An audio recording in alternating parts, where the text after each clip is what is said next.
चलो दोस्तों, यहीं पे मैं फटाफट पहले पोजीशंस बना लेता हूँ। चलो, मेरी एंट्री हो चुकी है। अब पहले तो मैं पोजीशंस दिखा देता हूँ क्या एग्ज़ैक्टली मैं देख रहा हूँ यहाँ पे। तो 1400 के लॉसेस यहाँ पे मुझे दिख रहे हैं। ऑर्डर्स अगर मैं देखता हूँ तो 163 के अराउंड यहाँ पे मुझे ऑर्डर फिल मिल चुका है, ठीक है? सो 23,300 का पुट ऑप्शन है और एट मोमेंट जहाँ पे मैंने एंट्री ली हुई है ना, क्या चीज़ें मैं यहाँ पे देख रहा हूँ सबसे पहले, एक रेजिस्टेंस आया, इंटरनल रेजिस्टेंस, और उसके बाद वो रेजिस्टेंस टूटा।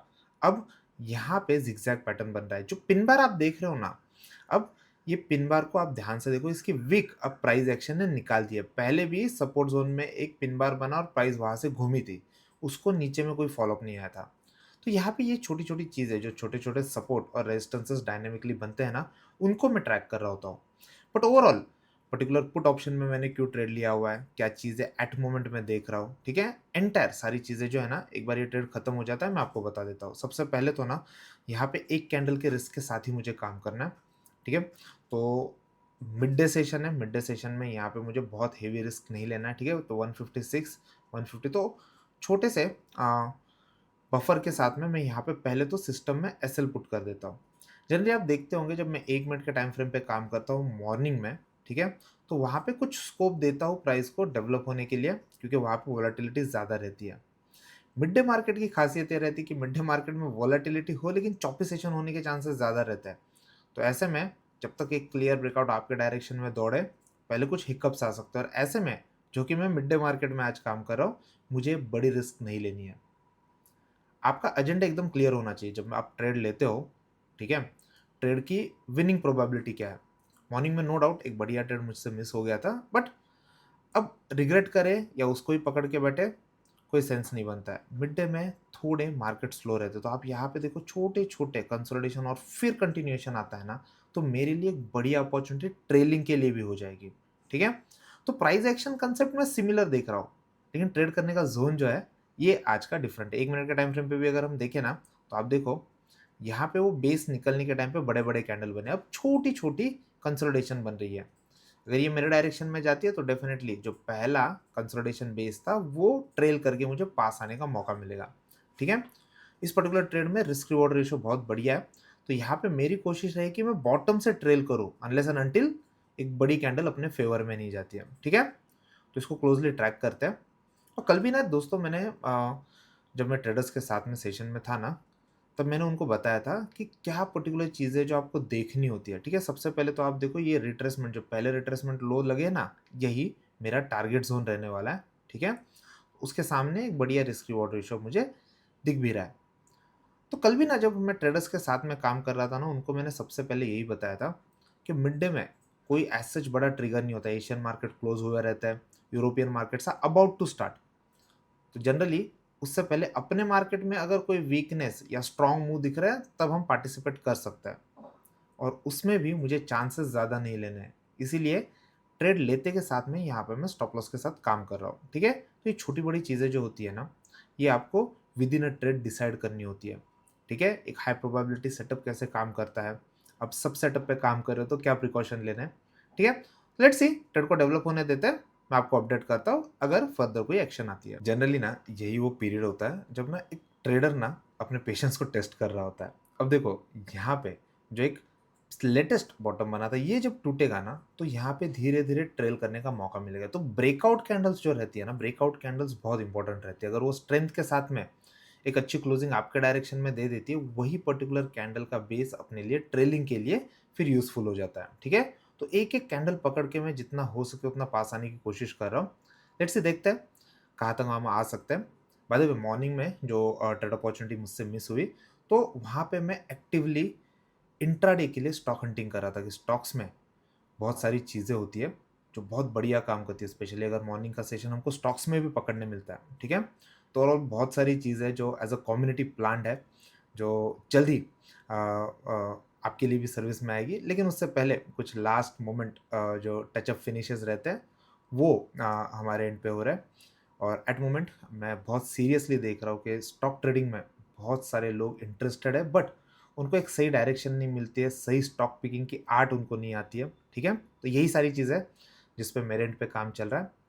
लेट्स से देखते हैं। अब जो मिड डे वाला ज़ोन है ना, ये पर्टिकुलर कैंडल, ठीक है? बैक टू बैक 2 कैंडल बनी है, ऑलमोस्ट इक्वल लेंथ की बनी हुई है ना? तो इसी पर्टिकुलर कैंडल के बेस पे मैं ट्रेल करके पास आ जाता हूँ, ठीक है। अब मेरे लिए ना इस पर्टिकुलर ट्रेड में ये ट्रेड कितना सक्सेसफुल हो ये उतना मैटर नहीं करता, क्योंकि आप देखो अब मेरा रिस्क कितना रह गया। रिस्क हार्डली 3 से 4 पॉइंट का रह गया, ठीक है। 3 पॉइंट के रिस्क के सामने अगर मार्केट मेरे डायरेक्शन में जाता है, ठीक है, तो यहाँ पे 10-15 हज़ार के लॉस के सामने कुछ बढ़िया प्रॉफिट में एम कर पाऊंगा, नो डाउट। द मोमेंट अगर मैं एंट्री लेता उसके बाद तेज मोमेंटम आता ना, मैं बोलता कि सही टाइमिंग पे मैंने ये पर्टिकुलर ट्रेड पकड़ लिया है। अब आप ट्रेड में आ जाते हो, जैसे हम देख रहे हैं 5-5 मिनट के 4 कैंडल हो गए, ठीक है, 20 मिनट्स हो गए। अब 20 मिनट्स के बाद में ना यहाँ पे rather than sitting on hope, मैं जितना हो सके एसएल को टाइट करते जा रहा हूँ। सो लेट्स से देखते हैं कोई डायरेक्शन में भी अगर एक फाइनल कैंडल निकलती है, अपने लिए कुछ ट्रेलिंग का और मौका मिलता है क्या। अब दोस्तों और एक चीज़ जो मुझे आपको ना एज अ ऑब्जर्वेशन बतानी है, एट मोमेंट जहाँ पे मैंने एंट्री ली हुई है ना, प्राइस मेरे डायरेक्शन में मूव नहीं कर रही है, फ्लैट है या थोड़ा सा अपोजिट डायरेक्शन में ही मूव कर रही है। बट एट सेम टाइम आप ऑप्शन के प्राइजेस देखो, ऑप्शन में यहाँ पे मुझे हल्के प्रॉफिट्स दिख रहे हैं। दिस इज मेजरली बिकॉज यहाँ पे अदर देन थीटा, क्योंकि बहुत टाइम हो गया अब मैं ट्रेड में हूँ, अदर देन थीटा एक चीज जो मुझे यहाँ पे हेल्प कर रही है वो है स्टॉक के आईवीज। तो जनरली किसी भी ऑप्शन में, आप कॉल ऑप्शन में बैठो, पुट ऑप्शन में बैठो, तो वहाँ पे इंडेक्स के उन पर्टिकुलर स्ट्राइक के आईवीज आपको देखना थोड़ा इंपॉर्टेंट हो जाता है। जनरली किस डायरेक्शन में ऑप्शन सेलर मार्केट को जाते देख रहे हैं, उनके प्रिकॉशनरी स्टेप्स क्या रहते हैं, ये सारी चीज़ें जो होते हैं ना हमको आईवीज से समझ में आती है। तो यही सारी चीज़ें थी जो इनसाइट्स कल मैंने अपने ट्रेडर्स के साथ में शेयर किया था, क्योंकि लाइव मार्केट में उनके डाउट्स बहुत रहता है, ठीक है। और हर एक डाउट का रीजनेबल आंसर देना, उसके सामने उनको ओवरऑल किस तरीके से मार्केट में अपॉर्चुनिटीज डेवलप हो रही है उसके बारे में गाइड करना, ये सारी चीज़ें कल हम कर रहे थे, बहुत मज़ा आया। और अभी सिमिलर सेशन जो है ये आने वाले वेनसडे होने वाला है, ठीक है। अ, अब ना यहाँ पे प्राइस तो बहुत पास आ गई है।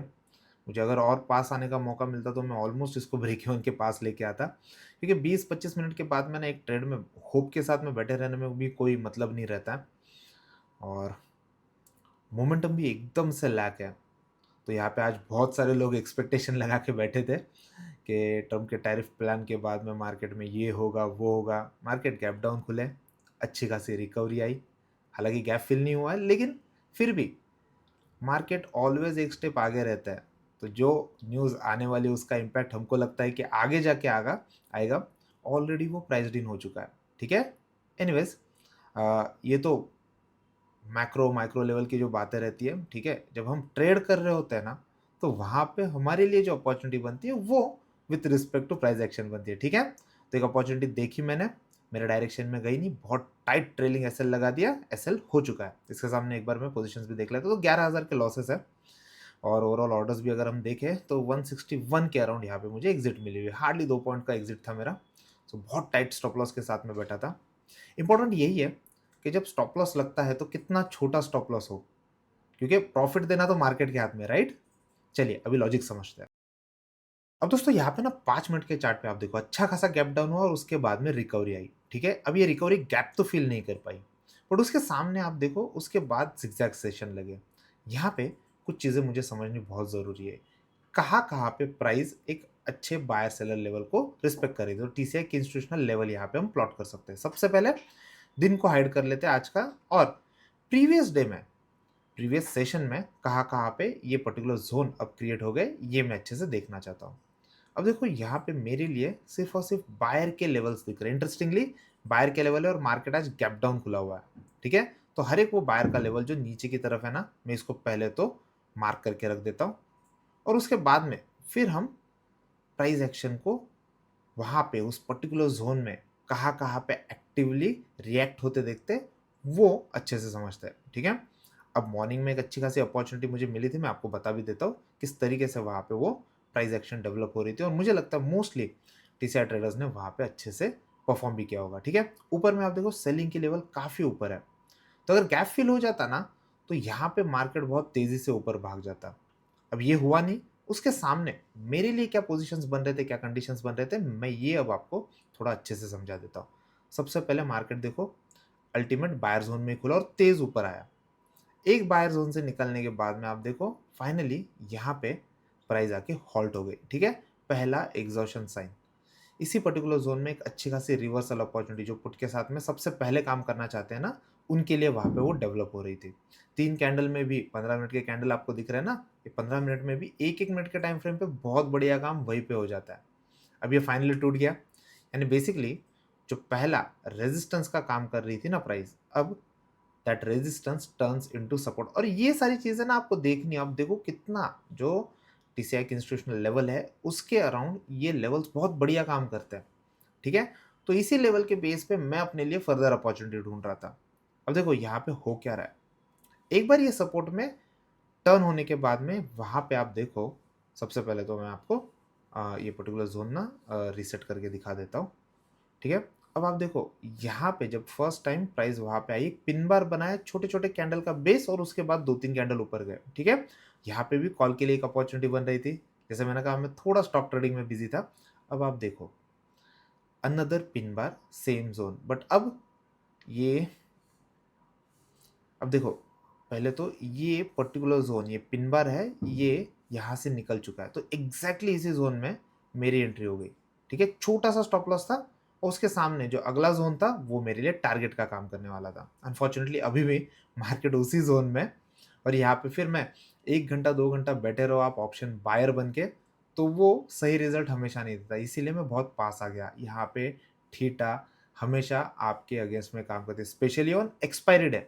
इसीलिए स्पेसिफिकली जब भी एक्सपायरी डे होता है, मोस्टली मैं ट्राई करता हूँ कि मैं अगले एक्सपायरी के साथ काम करूँ, ठीक है? अब देखो यहाँ पे 9 अप्रैल की एक्सपायरी के साथ में मैं काम कर रहा हूँ, और ऐसे में जैसे मैंने आपको बताया, कल मैंने ट्रेडर्स को भी बताया था, आईवीज़ कैसे काम करते हैं ये आपको थोड़ा अच्छे से समझना पड़ेगा। That was the only reason कि आईवीज़ आज मेरे डायरेक्शन में थे, इसीलिए साइडवेज़ मार्केट में भी पुट में मुझे ज़्यादा लॉसेस नहीं हुए, ठीक है? तो ये सारी चीज़ें कैसे काम करती है, everything we will understand on this Wednesday session. छोटे से लॉस रहे, आप देखो जब भी कभी आप एक सर्टेन अमाउंट के साथ ट्रेड करते हो और उसमें मार्केट को बोलते हो कि चलो आप रिवॉर्ड देने के लिए रेडी हो, आई एम हैप्पी, बट आप देखो डिप्लॉयड कैपिटल के सामने लॉसेस काफ़ी छोटे हैं। जब कभी प्रॉफिट होते हैं, डिसेंट प्रॉफिट कंसिस्टेंटली हो रहे हैं, बहुत बढ़िया है। लॉसेस हो रहे हैं, लॉसेस को जितना हो सके कम रखना है। That is the ultimate aim of my trading. मुझे लगता है मेरी साइकोलॉजी, मेरे ट्रेड एग्जीक्यूशन से आपको कुछ चीज़ें डेफिनेटली समझ में आ रही होंगे, ट्रेड के इनसाइट समझ में आ रहे होंगे, राइट? अगर ऐसी बात है तो इस वीडियो को लाइक करो और सब्सक्राइब करो ट्रेडिंग कैफे इंडिया को। Thank you.